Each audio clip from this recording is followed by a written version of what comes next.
بسم الله الرحمن الرحيم.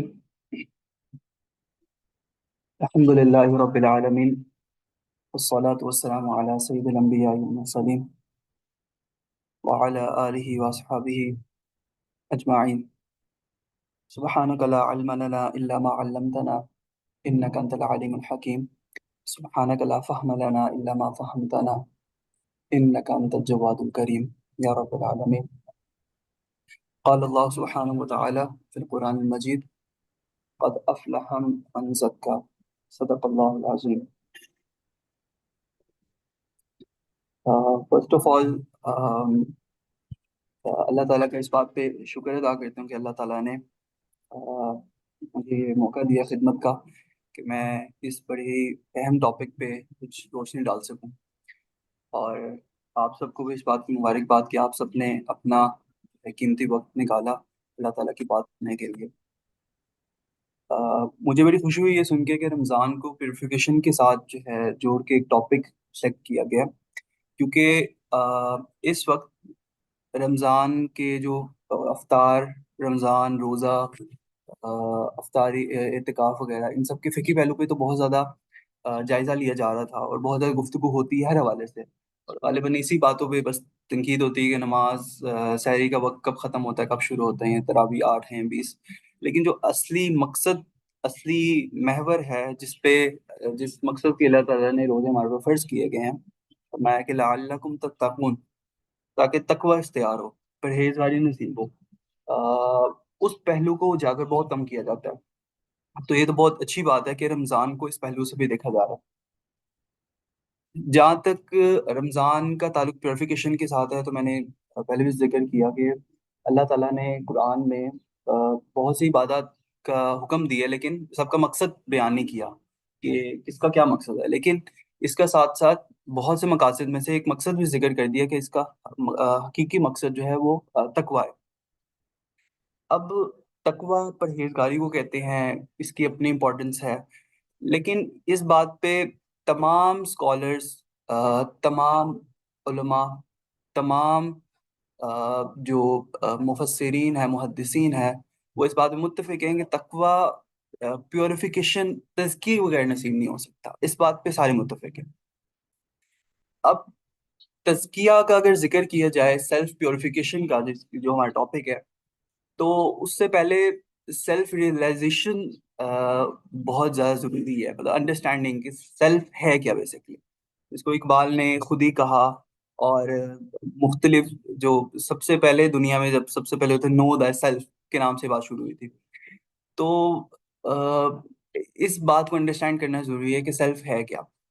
ویسے جب میں سیلف کو بیان کرنا شروع کروں گا، یہ میری اپنی انڈرسٹینڈنگ ہوگی اوبیسلی، ہر کسی کے لیے یہ چیز مختلف سیٹ آف مائنڈ کے ساتھ مختلف اس کی امپیکٹ رکھتی ہے۔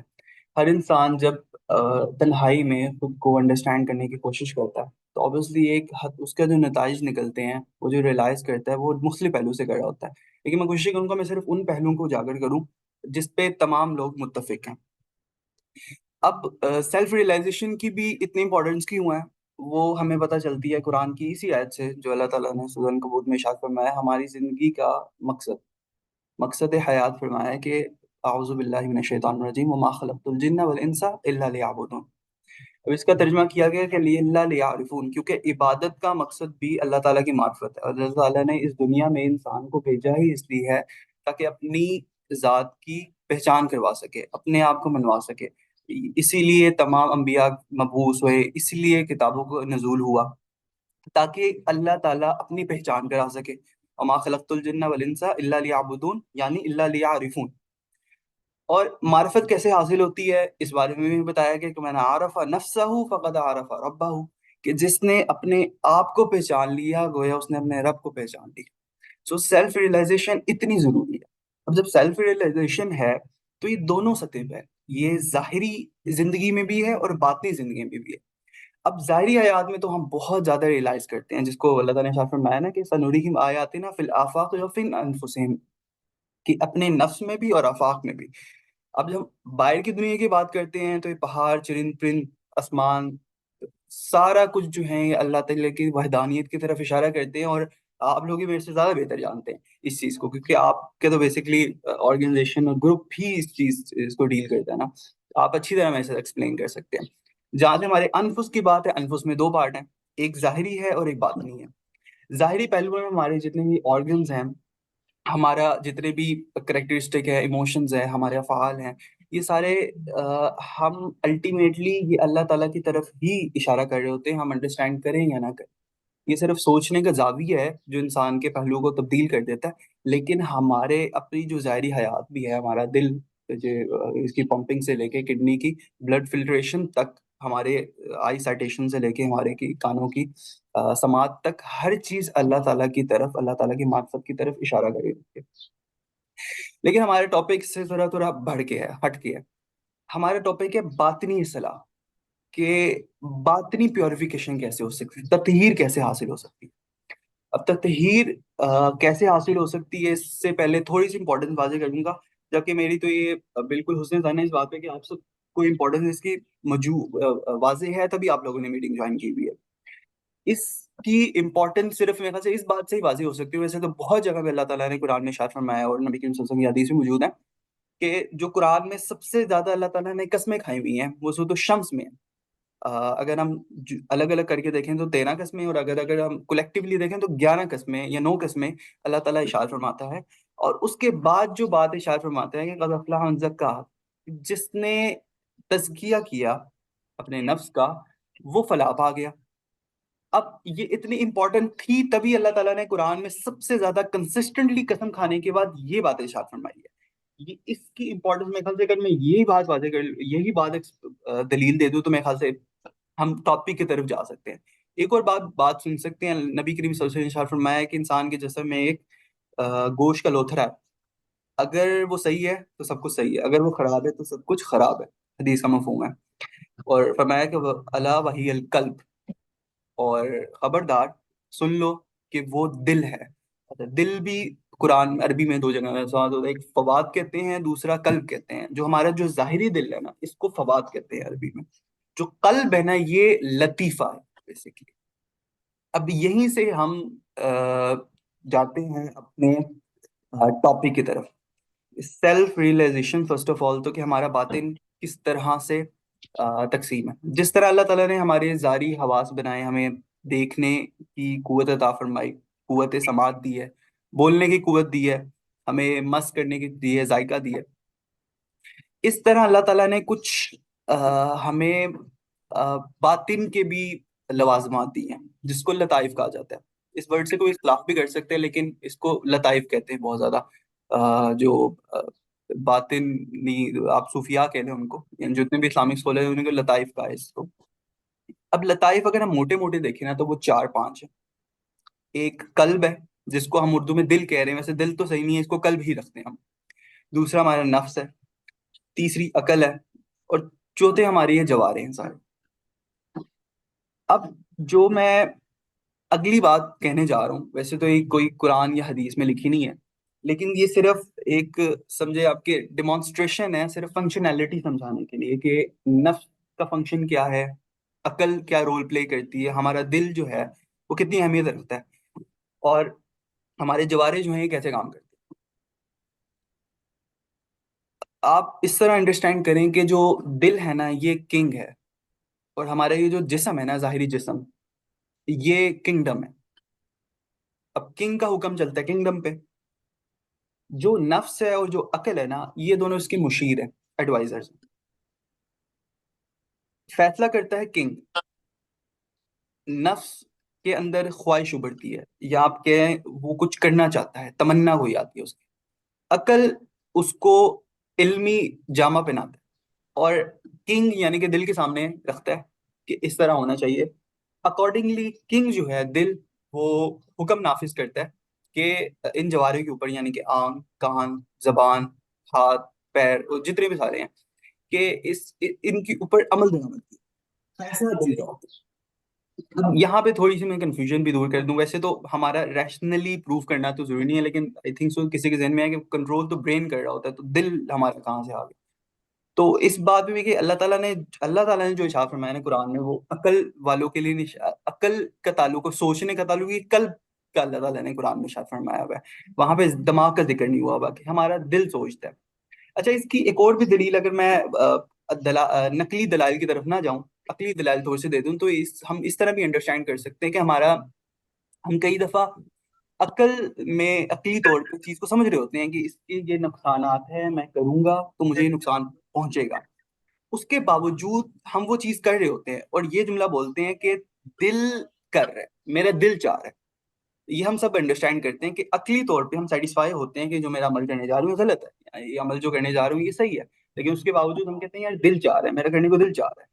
تو اس سے کیا پتہ چلتا ہے کہ سوچنے کی طاقت نو ڈاؤٹ اللہ تعالیٰ نے عقل کو دی ہوئی ہے، لیکن جو الٹیمیٹ ڈیسیجن میکنگ ہے وہ کنگ کے پاس ہے، یعنی کہ دل کے پاس ہے. اب جو پیوریفیکیشن کی بات آتی ہے نا، تو پیوریفیکیشن دو چیزوں کی ہوتی ہے بیسکلی. پیوریفیکیشن نفس کی ہوتی ہے اور پیوریفیکیشن قلب کی ہوتی ہے. جو عقل ہے یہ سپورٹیو ایلیمنٹ ہے اس کا. اچھا اس کی امپورٹنس ایک اور طرح سے واضح کر سکتا ہوں کہ ہم نے سنا ہوگا کہ جو روزہ ہے، جیسے کہ امام غزالی نے کہ میں سعادت میں بھی اس چیز کو بیان کیا کہ روزے کا جو ظاہری مقصد ہے وہ تو ہے کہ شہوت اور بھوک سے پرہیز کرنا، اس سے منع رہنا، لیکن اس کا جو الٹیمیٹ گول ہے وہ یہ ہے کہ تمام گناہوں سے پرہیز رکھنا. یہ بات سب نے سنی بھی ہوگی کہ صرف پیٹ کا اور شہوت کا شرمگاہ کا روزہ مت رکھیے گا، بلکہ اپنے زبان کو چغلی سے روکے، غیبت کرنے سے روکے، لڑائی جھگڑے سے، گال گلوچ سے منع ہوں سب. تو ان سب کا تعلق جو ہے یہ قلب کے ساتھ کیسے آ گیا، تزکی کے ساتھ کیسا آ گیا؟ ایکچولی بات یہ کہ جو دل ہے نا، یہ مریض بیسکلی یہ ہوتا ہے، مرض اس میں آتا ہے. جو حرص ہے، جو حسد ہے، جو بغض ہے، جو کینہ ہے، جو تکبر ہے، جو ریاکاری ہے، جو خود پسندی ہے، حب جاہ ہے، یہ تمام امراض قلبی امراض ہیں. اور اگر ہم دیکھیں تو کینہ، چغلی، غیبت، لڑائی جھگڑا، یہ سارے اسی کے ہی امپیکٹ ہوتے ہیں، الٹیمیٹلی انہی چیزوں کے نتائج ہوتے ہیں. یعنی کہ ان شارٹ اگر ہمارا دل درست ہے، دل پاکیزہ ہے، تو نہ اس میں حسد ہوگا، نہ کینہ ہوگا، نہ بغض ہوگا. تو کیوں کر ایک شخص لڑائی کرے، کیوں شک ایک غیبت کرے، چغل خوری پہ آئے، کیوں ایک شخص جو ہے دوسرے کا مال ہڑپے گا؟ وہ تمام گناہوں سے بچ جائے گا اگر اس کا دل پیوریفائی. تو یہ ٹاپک اتنا امپورٹنٹ ہے یہ چیز پاکیزگی دل کی بھی کرنا، کہ اگر انسان اس کو کیور کر لینا اس ڈیزیز کو، تو یہ روٹ کوز آپ سمجھے کہ ایڈریس ہو جاتا ہے اور الٹیمیٹلی تمام جوارح کے گناہ جو ہیں وہ ختم ہو جاتے ہیں. اچھا اب اسی اگر ہم ڈسٹریبیوشن کو دیکھیں کہ ایک کنگڈم ہے، یعنی کہ جوارے ہیں، ہمارے اعضاء ہیں تمام، نفس ہے، عقل ہے اور قلب ہے. اب اگر ہم معاشرے میں بھی دیکھیں نا تو ہم دیکھتے ہیں کہ مختلف فرقے ہیں یا مختلف جماعتیں ہیں یا مختلف آرگنائزیشنز ہیں جو مختلف سطحوں پہ کام کر رہی ہوتی ہے. تمام مسالک جو ہیں، جی زینب، تمام مسالک کا کام کرنے کا طریقہ مختلف ہوتا ہے. اچھا وہ مختلف بھی بیسکلی اسی وجہ سے ہوتا ہے کیونکہ وہ ایڈریس کر رہے ہوتے ہیں ایلیمنٹس کو. بلا رہی ہے آپ کو.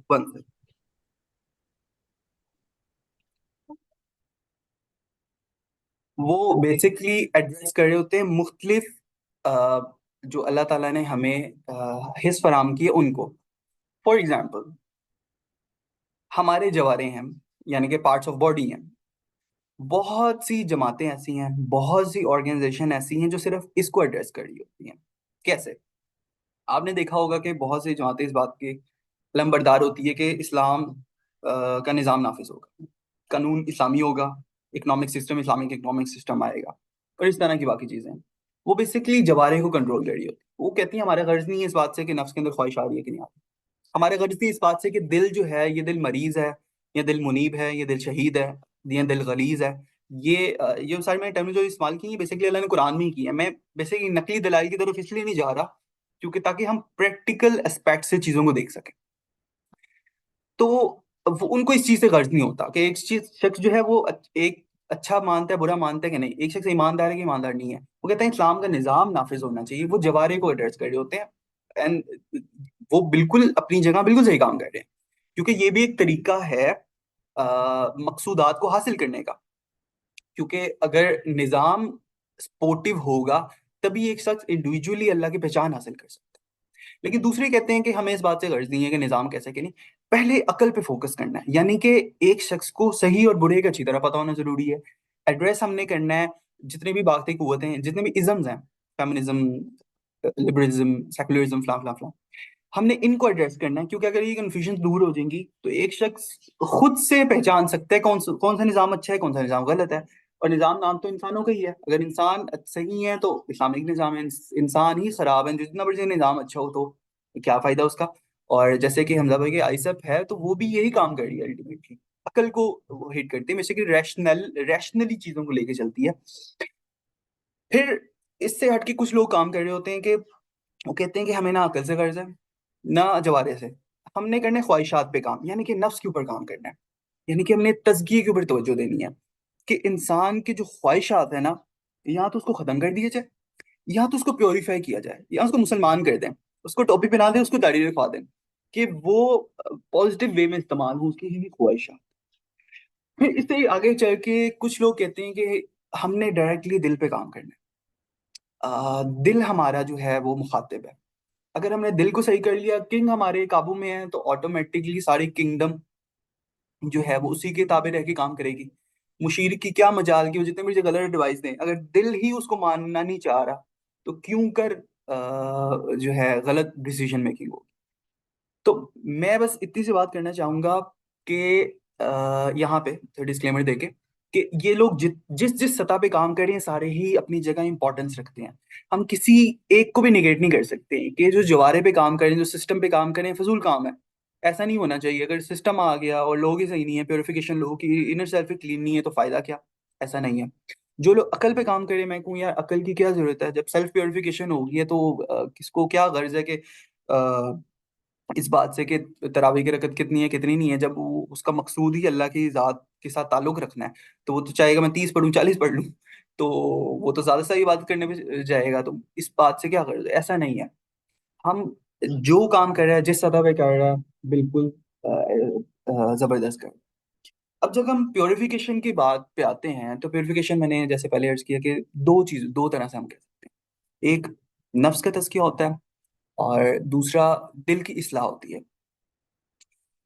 نفس کی بھی ڈیٹیل میں نہیں جاتا میں کہ جو ہم نے نفس کی قسمیں پتہ ہیں تمام کو لوگوں کو کہ نفس امارہ، لوامہ، مطمئنہ ہے، ان کے کیا کریکٹرسٹک ہیں. چلیں بیسک سے بتا دیتا ہوں. امارہ صرف برائی کا حکم دیتا ہے، لوامہ جو ہے وہ کبھی برائی کبھی اچھائی، اور مطمئنہ تو پہلے ہی اطمینان رکھتا ہے، یعنی کہ اللہ کی رضا پہ راضی ہے، وہ برائی کی طرف نہیں جاتا، وہ صرف نیکی کی ہی دعوت دیتا ہے. اچھا، نفس امارہ سے جو سفر ہے نفس مطمئنہ تک کا، اس کو بھی ہم پیوریفیکیشن کہہ سکتے ہیں. اچھا، اس کی پیوریفیکیشن جو ہے یہ بہت ہی سمپل ہے، کو بہت بڑی اس میں راکٹ سائنس نہیں ہے. تبھی میں نے جو تمہید جو تھی وہ تھوڑی لمبی باندھ دی ہے کیونکہ مجھے پتا تھا سولوشن اس کا بہت ہلکا ہے، بہت آسان سولوشن ہے اس کا. دیکھیں، جو فنکشن ہے یہ میں نے آپ کو بتا دی کہ نفس کا فنکشن ہے خواہش ابھارنا. اچھا، اس سارے جو سسٹم ہے اس میں نے شیطان کو شاید مس کر دیا ہوگا، آپ لوگوں نے شیئر کیا ہوگا. شیطان بیسیکلی کنگڈم سے باہر ہے، آپ سمجھیے ایجنٹ ہے کسی اور پلانٹ کا. جو ریکی اس کی کرتا ہے نفس، نفس اور شیطان یہ مل کے کام کرتے ہیں. اگر نفس جو ہے یہ ریسپٹر ہے ان شیطان کے وسوسوں کا، اگر یہ ریسپٹر جو ہے یہ تابع آ جائے نا دل کے اور یہ پیوریفائی ہو جائے تو شیطان تو ویسے ہی فارغ ہے. اللہ تعالیٰ نے تو قرآن میں شاید فرمایا ہے کہ ان کئی شیطانی ضعیفہ، ویسے ہی کہ شیطان کی تو واری بڑے کمزور ہے. وہ کمزور ہیں اس لیے کہ اگر ہم اپنی سیلف پیوریفیکیشن کر لیتے ہیں تو شیطان تو جتنے مرضی وسوسے ڈالنا چاہے وہ تو وسوسے ڈال ہی نہیں سکتا، کیونکہ جو اس نے ایجنٹ اس کا تھا ود ان ہمارے سیلف، ہماری باڈی کے اندر، وہ ایجنٹ اب اس کا رہا ہی نہیں ہے، اب تو وہ تابع ہو گیا دل کے. تو نفس کی جو پاکیزگی ہے وہ سمپلی کی خواہشات خواہشات کے مخالف چلنے سے. ہمارے جتنے بھی نفس کے اندر خواہش ابھرتی ہیں ان خواہش کی اگر ہم مخالفت کریں گے تو یہ پاکیزگی ہے. اسی طرح پاکیزگی حاصل ہوگی. اس کی دلیل کیا ہے؟ اس کی دلیل ہمیں ملتی ہے، سند ملتی ہے سورۃ الرحمن سے، ومن خاف مقام ربہ ونہى النفس عن الہوى فإن الجنۃ ہی المأوى، کہ جو اللہ کے یہاں کھڑے ہونے سے ڈرا اور جس نے نفسی کی خواہش کی مخالفت کی اس کے لیے جنت ہے. اچھا، اس کی امپورٹنس ایک اور طرح سے واضح ہوتی ہے کہ اللہ تعالیٰ نے جو قرآن میں خیال فرمایا کہ افرأیت من اتخذ الہہ ہوا، جو الہ کا ورڈ ہے نا، یہ اللہ تعالیٰ نے قرآن میں ایک تو اپنے لیے استعمال کیا، دوسری جگہ میں نفس کے لیے استعمال کیا کہ اے نبی، کہ آپ نے ان لوگوں کو نہیں دیکھا جنہوں نے اپنے نفس کو ہی اپنا خدا بنا دیا، یعنی کہ نفس کو معبود بنا دیا۔ بیسیکلی معبود کون؟ معبود تو وہی ہوتا ہے نا جس کی بات مانی جائے، جس کے تابع رہا جائے، جس کی سنی جائے، جس کی اطاعت کی جائے۔ تو اب اس چیز کو انڈرسٹینڈ کریں کہ جو لا الہ الا اللہ ہے یہ کتنا اہم ہے۔ لا الہ الا اللہ کی جو ضرب لگتی ہے بیسیکلی، لا الہ الا اللہ میں جب ہم الہ کہتے ہیں کہ اللہ کے سوا کوئی معبود نہیں، تو ہم اپنے ذہن میں اگر بتوں کے علاوہ، جو کہ ہمارا بیسیکلی کنسرن ہی نہیں ہے، ہم سارے الحمدللہ پہلے ہی مسلمان ہیں، ہم نے کس بت پرستی کی طرف جانا ہے؟ اگر ہم لا الہ الا اللہ کا ورد کرتے ہوئے، لا الہ الا اللہ پڑھتے ہوئے یہ سوچیں کہ میرے نفس معبود نہیں ہے، میرے اٹھنے والی خواہشات جو ہیں میں اس کے تابع نہیں ہوں، اللہ کے حکم کے تابع ہوں، تو یہی تو تزکیہ نفس ہے۔ اور نبی، جتنے بھی انبیاء آئے ان کی تو مقصودات میں سے مقصود ہوتا تھا نا، چار انبیاء کے مقصود بتائیں، یتلو علیہم آیاتنا ویزکیہم ویعلم الکتاب والحکمہ، اس میں سے ایک مقصد تھا کہ تزکیہ کیا جائے نفس کا۔ اور تزکیہ کیا ہے؟ سمپلی یہ ہے کہ آپ کے نفس کے اندر جو ابھر رہی ہے خواہش، اس کے مخالف چلا جائے۔ اچھا، کئی دفعہ ایسے بھی ہوتا ہے کہ نفس میں پازیٹیو خواہش ابھرتی ہے اچھا نیکی کا کام کرنے کے لیے، اس میں جو اس کی تزکیے کا پہلو ہوگا نا، وہ صرف اتنا ہوگا کہ اس کی جو کام کیا جا رہا ہے نا، اس کو اکارڈنگ ٹو شریعت کیا جائے، according to teachings of prophet Muhammad صلی اللہ علیہ وسلم، اور اللہ کے دیے ہوئے احکامات کے مطابق اگر ہم اس کام کو کریں گے تو یہ تزکیہ نفس ہے۔ اور تزکیہ نفس شروع جو ہوگا بیسیکلی بہت ہی سمپل لیول سے ہوتا ہے، اس کو ہم نے شروع کرنا ہوتا ہے اپنی بھوک پہ ہی کنٹرول کر کے، بیسیکلی جو روزے کا مقصد ہے۔ سب سے اس کا جو پرائمری لیول ہے نا، وہ ہے کہ بھوک پہ کنٹرول کرنا۔ اس کے بارے میں تو کتابوں کی کتابیں بڑی پڑی ہوئی ہیں کہ بھوک کیسے کنٹرول کرنی ہے، نبی صلی اللہ علیہ وسلم کی جو ڈائریکشنز ہیں، کس طرح کھانا کھانا ہے، کتنا کھانا ہے، کون سا کھانا ہے، کب کھانا ہے، ڈیٹیل میں نہیں جانتے۔ کہنے کی بات یہ، اگر کوئی سٹارٹ لینا چاہتا ہے تو وہ آج سٹارٹ لے سکتے ہیں بھوک سے، اور رمضان میں یہ تو بہت ہی آسان ہے، کیونکہ رمضان آلریڈی ایڈریس کر رہے ہیں آپ کی بھوک کو اور شہوت کو۔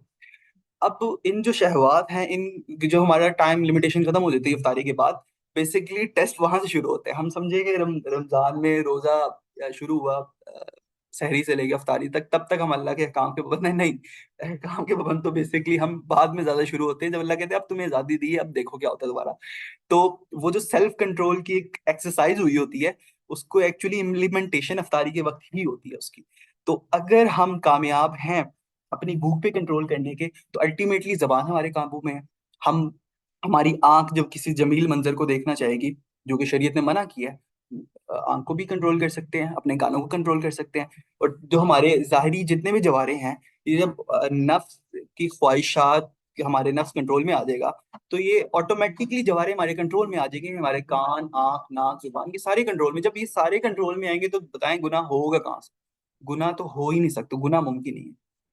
ہمارے پاس وقت کم ہے تو میں چھوٹا سا ایڈریس کرتا ہوں دل کے بارے میں۔ اچھا، دل کو قابو کرنا ایکچولی تھوڑا ڈیفیکلٹ ہے۔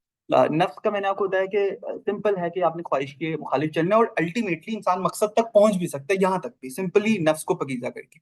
جو دل ہے نا، اس کی پیوریفیکیشن میں ٹو بی آنےسٹ میں آپ کو یہ بتا دوں کہ دل کی جو پاکیزگی ہے نا، یہ حاصل نہیں کی جا سکتی، یہ اللہ کی عطا ہوتی ہے، یہ وہبی ہے، یہ اللہ کی طرف سے عطا ہوتی ہے۔ اللہ چاہے تو ایک شخص کو راتوں رات صبح اٹھے اور اس کا دل پاکیزہ، اور انسان اگر اپنی مشقت سے، کوشش سے حاصل کرنا چاہتا ہے تو اس کے لیے کوشش ضرور کر سکتا ہے۔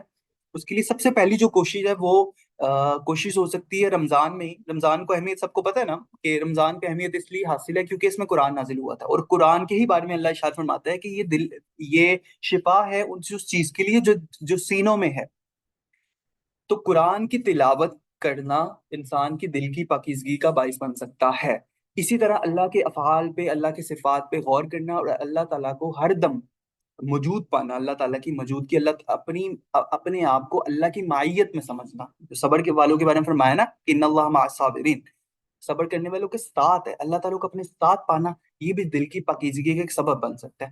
لیکن جو حق سچ ہے وہ یہ ہے کہ انسان صرف ارادت رکھتا ہے۔ اب انسان کو اللہ تعالیٰ نے قوت ارادہ دی ہے، اور قوت ارادہ مستحکم رکھ کے، اپنی طلب کو سچی کر کے، اپنی تشنگی کو مزید پکا کر کے، انسان اللہ سے دعا کر سکتا ہے اور یہ ساری کوششیں کر سکتا ہے، لیکن الٹیمیٹلی اللہ تعالیٰ کی عطا ہوگی تو یہ دل ہوگا. اور یہ ہوتا کیسے ہے اس کو بس میں ایک لائن میں ڈیفائن کرتا ہوں. ہوتا یہ ہے کہ دل میں جو شیطانی خواہشات ہوتی ہیں بیسکلی اس کو اوور کم کر دیتی ہے اللہ کی محبت.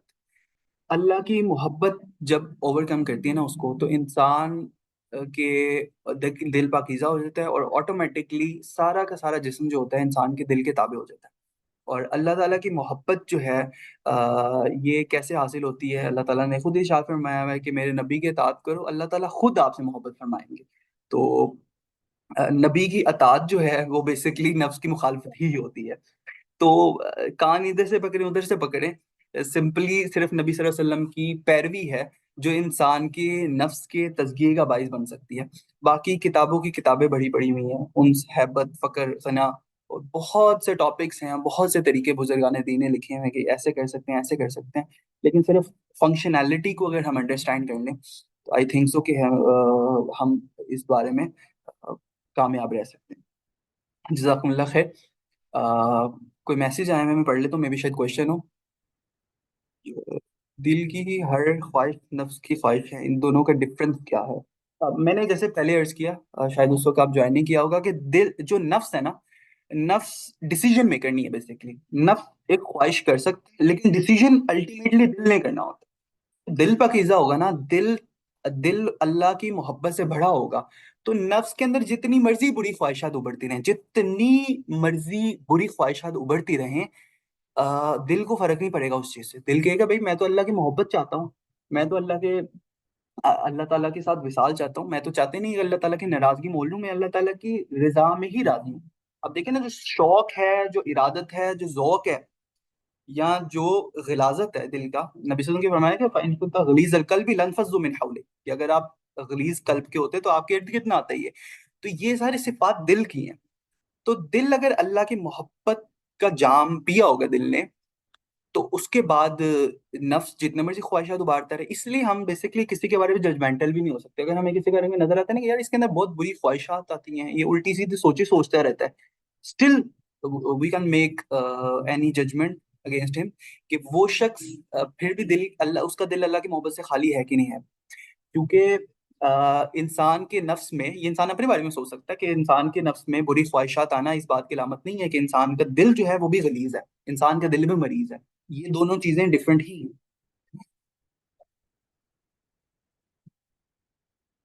اچھا، دوبارہ ایک دفعہ ریپیٹ کر دیتا ہوں.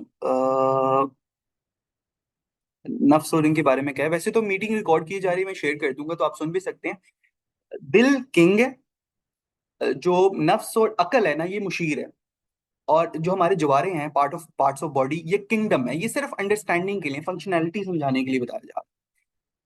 سب سے پہلے دل کے اندر نفس کے اندر خواہش آتی ہے. اب وہ خواہش جو ہے شیطانی وسوسے کی طرف سے بھی ہو سکتی ہے. بیسکلی شیطانی وسوسے تو ویسے اسی خواہش کو اچھا ڈیمانسٹریٹ کر کے دکھاتا ہے کہ یار یہ بڑی خوبصورت ہے، فلاں آپ منظر دیکھنا چاہ رہے ہو، دل کے اندر نفس کے اندر خواہش آئی، اور شیطان نے کہا کہ ہاں ہاں یہ دیکھنا بہت اچھا ہے، اگر تم دیکھو گے تمہیں یہ لذت ملے گی، فلاں فلاں فلاں. عقل نے اس کو تھوڑا ریشنلی اس کو دکھایا کہ ہاں اس سے یہ بینیفٹ ملیں گے، اس سے بینیفٹ ملیں گے، اس سے بینیفٹ ملیں گے. اب یہ ساری ایڈوائسز گئیں دل کے پاس. دل ہے کنگ، دل نے کرنا ہے ڈیسیجن. دل ڈیسیجن کرے گا تو آنکھ اٹھے گی اور منظر کی طرف دیکھے گی. دل کرے گا تو زبان کھلے گی اور انسان کسی کو برا بھلا کہے گا، یہ انسان نیکی کی دعوت دے گا. خواہشات کا منبع اور مرکز جو ہے یہ نفس ہے، دل ڈیسیجن میکر ہے. بالکل نبی کریم صلی اللہ علیہ وسلم نے بہت پہلے بتا دی ہوئی ہے ہماری کہ سجیسٹ بک میں کر سکتا ہوں، 1 منٹ رہ کے جلدی سے کر دیتا ہوں. مکاشفت القلوب امام غزالی کی کتاب ہے، سب کچھ سجیسٹ کروں گا، بہت اچھی بک ہے. کی میں سعادت بھی بہت اچھی بک ہے. اگر آپ امام غزالی کی، میرے خیال سے ساری کتابوں کا آپ پڑھنے جاتے ہیں خلاصہ، وہ کی میں سعادت اس وقت سب سے مانی جانے والی کتاب ہے. اسی کو تھوڑا ڈیٹیل میں پڑھنا چاہتے ہیں تو احیاء العلوم جو ہے یہ بھی امام غزالی کی کتاب ہے. یہ بہت ڈیٹیل میں، اس کی 6 جلدیں ہیں، اس میں 4 ٹاپکس ہیں: عبادت، معاملات، منجیات اور مہلکات. وہ چیزیں جن سے بچنا، جس سے نجات ملتی ہے، وہ چیزیں جس سے ہلاکت ہوتی ہے. پھر اسی طرح فوائد الفواد ہے خواجہ نظام الدین اولیاء کی. اور اس طرح بہت سی کتابیں ہیں. سعید نورسی ہیں ایک ٹرکش بزرگ ہیں، ان کی کتاب ہے مکتوبات لمحات، یہ بھی سجیسٹو ہے. تو لیکن یہ شاید آپ کو پی ڈی ایف میں نہ ملے، یہ آپ کو ہارڈ میں لینی پڑیں گی. باقی ساری کتابیں آپ کو پی ڈی ایف میں مل جائیں گی. تو اللہ تعالیٰ سے دعا ہے کہ اللہ تعالیٰ